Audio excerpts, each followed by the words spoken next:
Pinakakasuhan na ng Justice Department ng qualified trafficking in persons at kidnapping for ransom ang dalawang Chinese middle managers ng sinalakay na pogo sa Porac, Pampanga. Nakatutok si Salima Refran. Oy, sino yan? Oy. Isa ito sa mga gumulantang sa mga pulis sa labas ng sinalakay na Lucky South 99 Pogo Hub sa Porac, Pampanga noong Hunyo.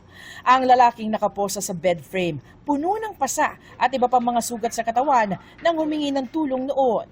Isa lang siya sa mga Pogo worker sa Porac Pogo Hub na nakaranas umano ng pang-aabuso doon at ang ilan dinukot at sapilitan pa umanong pinagtrabaho doon. Ngayon, ayon sa Department of Justice, uusad na sa korte ang reklamo ng mga umano'y inabusong Pogo workers. Inirekomenda na ng Department of Justice na kasuhan ng qualified trafficking in persons at kidnapping for ransom ang dalawang Chinese middle managers ng Pogo.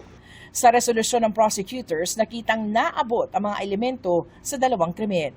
Yung organized crime nila lumipat dito, nagdala ng lagim. Kaya nga, yan ang isang dahilan kung bakit nangayaw na ang Pangulo sa Pogo.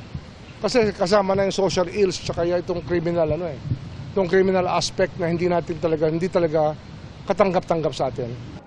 Para sa Presidential Anti-Organized Crime Commission o PAOK, malaking bagay ang pag-akyat ng kaso sa korte sa panghihikayat ng iba pang biktima o testigo para mapanagot maging mga big players na mga illegal na Pogo. Yung pag ganito kasi, yung nagiging cooperative yung mga witnesses natin, yung mga complainants, madali nating mapapausad yung ating kaso laban dito sa mga big players na sinasabi mo like yung former mayors Alice Go and sila Cassandra Ong.